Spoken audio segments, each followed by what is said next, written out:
నిరవంతిక నిరహార దీక్ష 4వ రోజుగా కొనసాగుతూ ఉన్నది. 5వ రోజుగా కొనసాగుతూ ఉన్నది. ఈ దీక్షలో భారత కమ్యూనిస్టు పార్టీ అనుబంధ సంఘమైనటువంటి మహిళా సమాఖ్య పాల్గొనడం, వారికి సభ్యులందరికీ కూడా ధన్యవాదాలు తెలియజేస్తూ ఉన్నాను. ఈరోజు ఈ దీక్ష ఏదైతే రాష్ట్రంలో బుల్లెట్ ట్రైన్ సంబంధించింది బాటసింగారం నుండి మనకు ఇక్కడికి రావాల్సినటువంటి ఇక్కడి నుండి కోదాడ జగ్గయ్యపేట మీదుగా అమరావతికి వెళ్ళాల్సినటువంటి ట్రైను మళ్ళీ దారి మళ్లించి వేరే ప్రాంతానికి దాన్ని నిర్ణయించడం జరిగింది. అది కూడా ఏదైతే యాచారం మాల్ చింతపల్లి మీదుగా దాన్ని పంపించడానికి రెండవసారి ప్రభుత్వం నిర్ణయం చేసింది.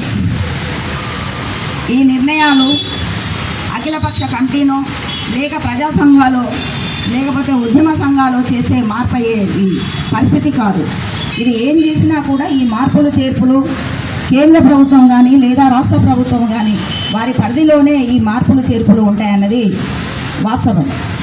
ఏదైతే గత 25 సంవత్సరాల క్రితమే మనకు ఈ ప్రాంతానికి రైల్వే స్టేషన్ రావాల్సి ఉన్నది. అప్పుడు ఉన్నటువంటి మంత్రివర్యులు దామోదర్ రెడ్డి గారు కూడా దాని మీద ఫైట్ చేసినటువంటి పరిస్థితి ఉంది.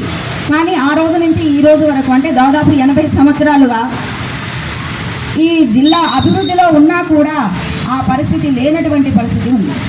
ఇవాళ ఎక్కడికన్నా ఊరు వెళ్ళాలనుకుంటే, దూర ప్రాంతాలకు వెళ్ళాలనుకుంటే, ట్రైన్ ఎక్కాలనుకుంటే వెళ్లితే నల్గొండ కానీ లేదా మిర్యాలగూడ, ఖమ్మం, విజయవాడ, హైదరాబాదు ప్రాంతాలకు వెళ్లితేనే తప్ప ఈ సూర్యాపేట ప్రజలకు ఆ అదృష్టం లేదన్నది వాస్తవం. నేను ఒకటే కోరుకుంటా ఉన్నాను, ఈ పట్టణంలో ఉన్నటువంటి ప్రజలందరూ కూడా రాజకీయాలకు అతీతంగా ఈ ఉద్యమంలో భాగస్వాములు కావాలి. ఎందుకంటే ఇప్పుడు కనుక ఈ ట్రైను దీని దారి మళ్లింపు అక్కడనే అది స్థిరంగా ఉంటే మళ్ళీ మనం తెచ్చుకోవడానికి చాలా టైం పడుతుంది. అది కూడా సాధ్యం కానటువంటి పరిస్థితులు కూడా కొనసాగుతూ ఉన్నాయి. కాబట్టి దీని మీద పట్టణ ప్రజలు ఆలోచించాలి. ఎందుకంటే అఖిలపక్ష కమిటీ ఆధ్వర్యంలో ఇవాళ అఖిలపక్షం కూర్చున్నది. దాని తర్వాత ఆ అఖిలపక్షంలో ఉన్నటువంటి రాజకీయ పార్టీల అనుబంధ సంఘాలు కూడా రోజువారీగా కూర్చున్నటువంటి పరిస్థితులు ఉన్నాయి. కాబట్టి ఇక్కడ ఉన్నటువంటి వ్యాపారస్తులైనా లేదా వివిధ వృత్తిలో ఉండి పనిచేస్తున్న వారైనా సరే, కాలేజీలైనా స్కూల్ అయినా కూడా సంఘీభావం తెలిసి మీ వంతు బాధ్యతగా ఈ ధర్నాలో పాల్గొనాల్సిందిగా ఉన్నది. అదేవిధంగా ఇది మనకు పూర్తిగా మన వైపు రావాలి అంటే సూర్యాపేటని అష్టదిగ్బంధనం చేయాల్సిన అవసరం ఉన్నది. 65 ఏదైతే మెయిన్ రోడ్డు 65 ఉన్నదో దానికి ఉన్నటువంటి ప్రాధాన్యత అది దేశవ్యాప్తంగా కూడా ప్రజలకు తెలిసింది.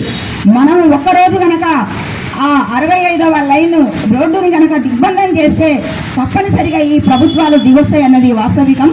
ఇందులో భాగంగానే ఇక్కడ పాల్గొన్నటువంటి అందరికీ, మహిళలందరికీ కూడా ధన్యవాదాలు తెలియజేస్తూ ఈ పోరాటానికి సూర్యాపేట జిల్లా మొత్తం కూడా సంఘీభావం తెలపవలసిందిగా కోరుకుంటూ ఈ అవకాశం ఇచ్చినటువంటి అధ్యక్షుల వారికి ధన్యవాదాలు తెలియజేస్తా ఉన్నాను.